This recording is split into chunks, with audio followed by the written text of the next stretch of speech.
Welcome to Griffonomics. So glad to be jumping into this one. Yeah, we've got a really wild one for you today. You are listening to the deep dive, and I want you to imagine building this massive $5.2 billion defense empire Right. capable of securing international borders, dominating the stratospheric data layer, neutralizing aerial threats, but doing all of that without actually owning the physical factories that build your hardware. Which is kind of unheard of in that sector. Completely unheard of. And then imagine reporting a massive 9-figure profit for your first quarter, all while acknowledging that not a single dollar of that profit actually hit your bank account. Yeah, that's the part that really makes you stop and look. Exactly. So today we are unpacking the aggressive, deeply unconventional rise of Ondas Inc., which is a company that has rapidly transformed from a niche component maker into this sprawling U.S. defense prime. And we are looking at a stack of incredibly revealing materials today for this deep dive. We've parsed through their Q1 2026 earnings reports, the transcripts from their recent Analyst Day, a flurry of massive M&A filings, and a highly critical financial forensic analysis titled The Scale at All Costs Thesis. Right. The mission for this deep dive is to answer a very specific high-stakes question. Is Ondas actually building a unified, integrated defense giant that will, dominate the next era of multi-domain warfare? Or is it all smoke and mirrors? Exactly. Is this simply a heavily funded M&A roll-up trap that's destined to collapse under the weight of its own operational burn? Right.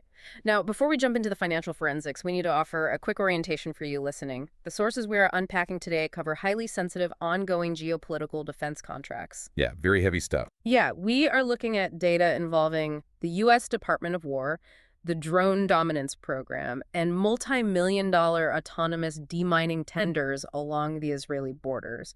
So we want to be absolutely clear up front, right? This deep dive is completely impartial. 100%. We take no political sides whatsoever regarding these conflicts or defense initiatives. We are strictly analyzing the business economics, the strategic realities, and the accounting mechanisms as they're, presented in the original source material. Yeah, and to understand those business economics, we really first have to deconstruct the traditional defense contractor model. Let's do it. Historically, a legacy prime, they spend a decade and billions of dollars developing a single highly specialized asset, say a stealth bomber or a proprietary radar array. Right. And then they build a massive dedicated factory, hire thousands of specialized workers, and basically just wait for the government to hand them a 20-year procurement check. Yeah, it's a very slow, lumbering process. Exactly. It's an industry defined by massive capital expenditure and incredibly slow feedback loops. But Ondas is intentionally attacking that pace by entirely abandoning what the industry calls the point solution model. So they aren't selling the military a single piece of hardware anymore. No, not at all. They aren't dropping off a crate of drones and wishing the infantry good luck. Ondas has pivoted to a system of systems architecture, which means they are selling an outcome, like total border resilience or autonomous situational awareness. Right. Okay, let's unpack this with an analogy so it's clear.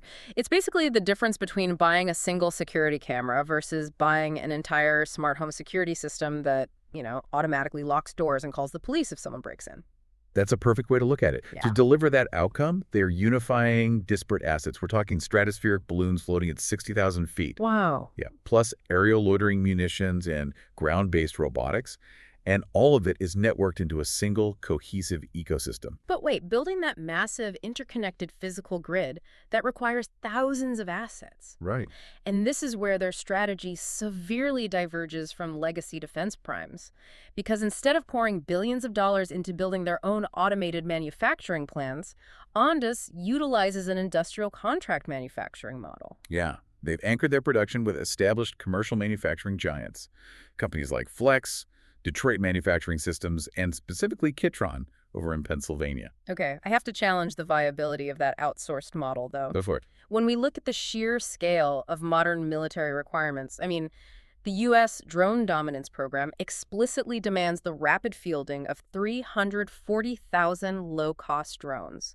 like the Ondas Wasp platform, over the next 2 A years. staggering number. It is. So if Ondas doesn't own the factory floor, how can they possibly guarantee that kind of massive conflict-driven surge capacity? Hmm. Doesn't an outsourced supply chain immediately fracture under the pressure of wartime demands? You'd think so, but the analyst day sources indicate management views this as their primary structural advantage. It's not a liability to them. Wait, really?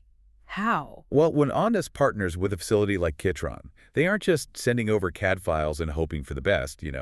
They are tapping into highly automated, high-throughput production lines that are already defense-grade and NDAA compliant. And NDAA compliance simply means the entire supply chain has already been legally scrubbed of any restricted foreign components, right? Exactly, particularly from China. Right, which allows for immediate federal deployment. Yes. By utilizing contract manufacturers, Ondas gains plug-and-play surge capacity. They can scale production up to meet that 340,000 unit demand almost overnight, and they do it without carrying the crippling capital burden of maintaining an empty factory when demand eventually cools off. Okay, I see. But unlimited manufacturing capacity is entirely useless if you aren't legally allowed to bid on the contracts to sell that hardware in the first place. Oh, absolutely. You can't just walk up to the Pentagon with a great drone and ask for $1 billion. No, they will not let you in the building. Exactly. Which leads us to the most critical strategic inflection point in this entire story. In April 2026, Ondas dropped $175 million to acquire a company called Mistral Inc. And that specific acquisition is the engine driving their entire valuation right now. How so? By purchasing Mistral, Ondas bypassed perhaps a decade of federal bureaucratic red tape. Mistral already possessed the holy grail of government contracting, which is U.S. defense prime status. Oh, wow. Yeah, so overnight, Ondas transformed from a lower-tier subcontractor into a lead prime. They no longer have to pitch their technology to a middleman integrator like Lockheed or Raytheon, who would inevitably take a massive cut of the profit margin. The structural advantage of that prime status becomes incredibly clear when you look at the immediate pipeline access it unlocked. I mean, Mistral brought with it direct participation in a $982 million Army IDIQ for the Lasso Loitering munitions program. Almost $1 billion. Yeah.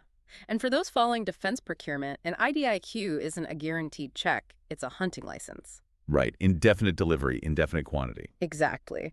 It means the Army has pre-cleared Ondas to entirely bypass the years-long competitive bidding process and instantly compete for rapid task orders under that billion-dollar ceiling. If we connect this to the bigger picture, that direct prime participation fundamentally de-risks Ondas's massive global pipeline.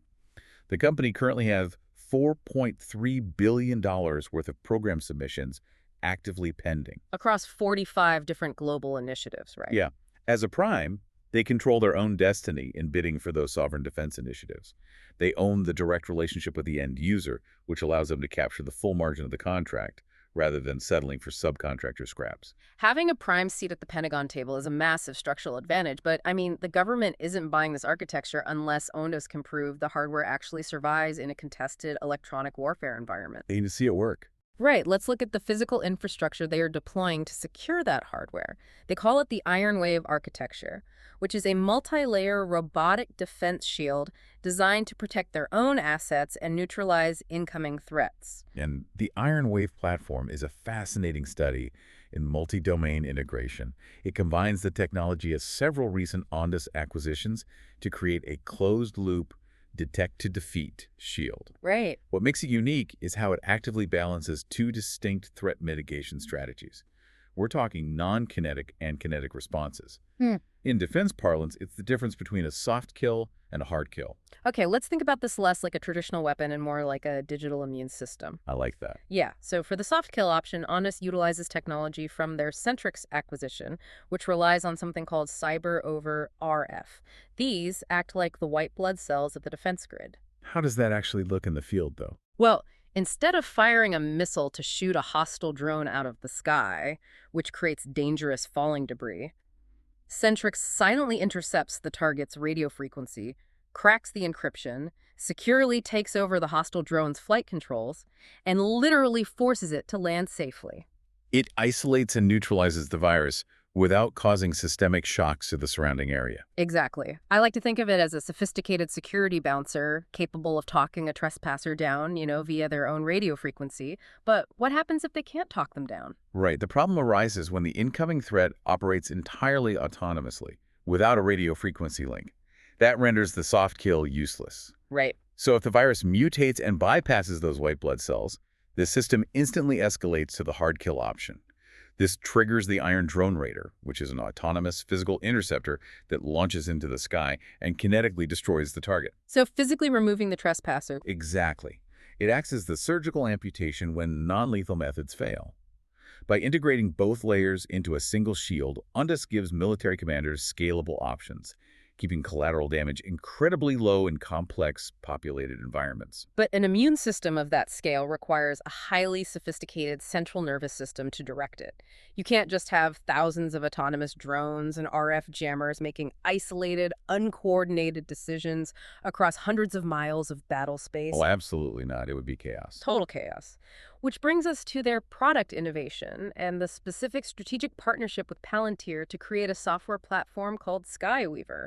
The Analyst Day transcripts highlight a critical distinction regarding SkyWeaver that we really have to separate from the marketing hype, and that's the difference between platform autonomy and mission autonomy. Okay, break that down. Platform autonomy is merely a drone's ability to fly itself, avoid crashing into a building, and manage its own battery life. Right, which is pretty standard now. Exactly. That technology is completely commoditized today. Mission autonomy, however, is what SkyWeaver provides. It acts as the digital brain ingesting data across the entire multi-domain fleet simultaneously. It automates the military's intelligence cycle, which they refer to as the TCPED loop. That's tasking, collecting, processing, exploitation, and dissemination. Right. Let's look at how that actually functions in a real-world scenario. Imagine a worldview stratospheric balloon floating at 60,000 feet detects an anomalous thermal signature on a border. Okay. In a legacy system, a human analyst has to notice that blip, pick up a radio, and task a lower-tier drone to investigate. But SkyWeaver removes the human bottleneck entirely. Oh, wow. Yeah, it automatically tasks an Ondas Wasp drone to fly to the coordinates, collects the video feed, processes the imagery using Palantir's AI to confirm it's a hostile vehicle, Yeah. and disseminates those exact targeting coordinates to ground troops. And the latency reduction there is the real product. I mean, a human-driven TCPDD loop might take 20 minutes to clear. SkyWeaver executes it in 20 milliseconds. That's insane. It is. But this software integration creates a massive operational dependency. By embedding Ondas' hardware directly into the government's Palantir Foundry workflows, Ondas essentially locks the government into their ecosystem. But here's where it gets really interesting. I have to look at the power dynamic there. Okay. If Palantir's AI is providing the mission autonomy, right? If Palantir is the actual brain executing the TCPED loop, doesn't Ondas risk becoming just a commoditized hardware shell? Aren't they just building the disposable metal boxes that house Palantir's incredibly valuable software? That is the ultimate risk of partnering with a software giant. However, management's counterargument is that SkyWeaver is a proprietary layer built on top of Foundry and explicitly tuned for Ondas hardware. I see. Yeah, so once a military branch builds its ground station infrastructure around SkyWeaver-enabled platforms, removing Ondas means physically ripping out the entire operational nervous system of that base. The switching costs become astronomically high. Exactly. Furthermore, because SkyWeaver scales across every new physical platform Ondas acquires, it guarantees deeply sticky, recurring software revenue. And we are seeing the financial impact of that software-heavy approach in the real world right now with their subsidiary, 4M Defense. Oh, yeah, the demining tenders. Yeah. They recently secured $80 million in Israeli border demining tenders. This includes a $50 million award for the eastern border and an initial $30 million order for the Syrian border. And they aren't sending humans out with metal detectors. No. They're using this AI-driven, technology-first process to autonomously map, identify, and clear complex minefields using ground robotics and aerial sensors. Management has explicitly stated that layering this high-margin data analysis over the hardware deployments is designed to push the overall company gross margins towards 60% over time. That's a huge margin. But wiring a global military nervous system and executing these massive autonomous tenders requires an obscene amount of upfront capital. The technology is brilliant, but the financial mechanics required to sustain it are under heavy scrutiny. Which brings us to the financial forensics of this deep dive. Yes. On the surface, the Q1 2026 top line looks like an absolute juggernaut. Revenue surged over 1,000% year over year, hitting $50.1 million. Right. And their pro forma backlog, the contracted work they have secured but haven't billed yet, jumped to an impressive $457 million. But the critical forensic analysis report we reviewed points out a massive glowing red flag hiding in the headline numbers. Yeah, the net income. Ondas reported a staggering $361.2 million net income for the quarter.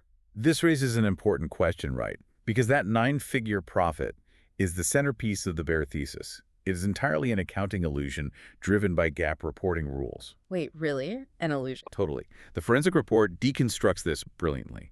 That massive reported profit is completely generated by a $389.5 million non-cash gain from a Black-Scholes warrant liability revaluation.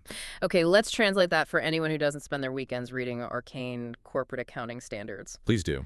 When Ondas previously raised capital, they issued warrants to their investors, which are essentially options giving the investor the right to buy Ondas stock at a specific price in the future. Right. Under standard accounting rules, those warrants are recorded as a liability on the balance sheet. If the underlying stock price of Ondas goes down, the theoretical value of those warrants also decreases. And because their liability decreased, accounting rules force Ondas to record that difference as a gain on their income statement. Exactly. And the critical takeaway for you listening is that not a single dollar actually changed hands. Nothing hit the bank. Right. No customer paid them that money, and no cash was deposited into Ondas's bank accounts. It is a paper mirage generated by a fluctuating stock price. Right. Wow. So if you strip away that $389.5 million paper gain, the underlying reality of their core economics is starkly different. Ondas actually reported an adjusted EBITDA loss of $10.9 million for the quarter. Yeah, the real numbers aren't so pretty. Not at all. Even more concerning, their operating expenses, the actual cash they are burning to pay engineers, integrate Palantir, and run the company jumped dramatically from $36 million to $67.3 million. They are burning cash at an accelerating rate. And management defends this cash burn as deliberate strategic front-loading. They argue they are actively building the global sales force and operational infrastructure necessary to actually fulfill that $4.3 billion pipeline we discussed earlier. Okay, but it's fundamentally a race against time, right? Oh, absolutely. Yeah. They have to convert that pending pipeline into high-margin, recognized revenue before the operational burn rate completely erodes their capital advantage. Now, they do have a massive buffer to sustain that burn rate. They're boasting a $1.48 billion cash position sitting on the balance sheet. Right, which is huge. It is. But if the clock is ticking on that operational cash burn, the next logical question is how they are deploying that war chest before the music stops. The answer appears to be relentless, aggressive consolidation. Yes. They're acting like an apex predator in a defense tech sector that is frankly full of underfunded subscale startups. It perfectly illustrates the scale at all costs thesis. Exactly. They are using their massive capital advantage to simply buy the technology layers they need rather than spending years developing them in-house. Yeah. I mean, in just the last year, they deployed $150 million to acquire Worldview. Right. Instantly giving them ownership of the stratospheric balloon layer. Yeah. And they spent another $224.6 million on Centrix to capture the cyber over RF layer. And according to the Analyst Day math, their acquisition spree is far from over. Between their $1.48 billion in cash on hand and the potential proceeds from out-of-the-money warrants, they theoretically have up to a $4.2 billion M&A war chest. That is massive. It gives them unmatched buying power in a heavily capital-constrained sector. However, that war chest comes with a severe potential cost to existing shareholders. If we look closely at the May 2026 proxy statement, management is proposing a massive 1.2 billion share authorization. Wow, so that represents a monumental equity overhead. Totally. They are positioning the company to issue a tidal wave of new stock to fund future acquisitions. And that threatens to drastically dilute the value of the current shares. I mean, you can't pitch me on a $5.2 billion valuation and then casually bury the fact that you might dilute the existing shareholder base into oblivion to fund this M&A spree. No, you really can't. Furthermore, I have to question the mechanical reality of this consolidation strategy. What do you mean? Well, are they actually building a cohesive, multi-domain defense force where the stratospheric balloons seamlessly hand off data to the ground robotics? Or is this a Frankenstein roll-up, stitching together a dozen disparate tech cultures and code bases that is inevitably destined to fracture under its own operational weight once the initial integration phase begins? That's the million-dollar slogan. Synthesizing the evidence from our sources, the bull case argues that the scale-at-all-costs strategy is entirely justified. Right. By locking in Palantir's sticky AI software and securing direct access through their Mistral Prime status, Ondas is successfully consolidating a fragmented market while their competitors starve for funding. They are building an inescapable operational dependency. But the bear case is equally compelling. Managing that kind of explosive M&A indigestion is notoriously difficult. If supply chain bottlenecks hit their outsourced manufacturing partners, or if the U.S. defense budgets stall due to congressional gridlock, that $67 million quarterly operational burn could very quickly trigger a severe liquidity crisis. Right, regardless of how innovative the SkyWeaver AI is. Exactly. It leaves us analyzing a company transitioning through a highly volatile inflection point. The underlying technology points toward the future of warfare, but the aggressive financial engineering required to fund it introduces profound systemic risk. So what does this all mean for you as you process these sources? Whether you are analyzing defense equities, working in government procurement, or simply tracking the evolution of artificial intelligence, Ondas provides a masterclass in watching an industry undergo a violent paradigm A shift. huge shift. We are witnessing the real-time transition from a military complex that values heavy commodity metal to one that values deeply embedded software, data latency reduction, and autonomous operational dependencies. The physical drone is no longer the product. The intelligence network itself is the product. And that shift introduces a critical long-term question about the architecture of modern defense. Yeah. If AI systems like SkyWeaver eventually prove capable of managing the entire multi-domain intelligence cycle, I mean, tasking, collecting, processing, and acting across thousands of lethal and non-lethal platforms simultaneously in a matter of milliseconds, Right. where exactly does the human analyst fit into the TCP/ED loop a decade from now? Are we simply building better tools for humans to wield, or are we actively constructing autonomous architectures that will only occasionally require a human to hit approve? That is a heavy, necessary question to leave you with as we watch the infrastructure of global security rewrite itself in real time. Thank you for joining us on this exploration of the technology, the strategy, and the financial forensics behind the headlines. Risk defined, portfolio protected.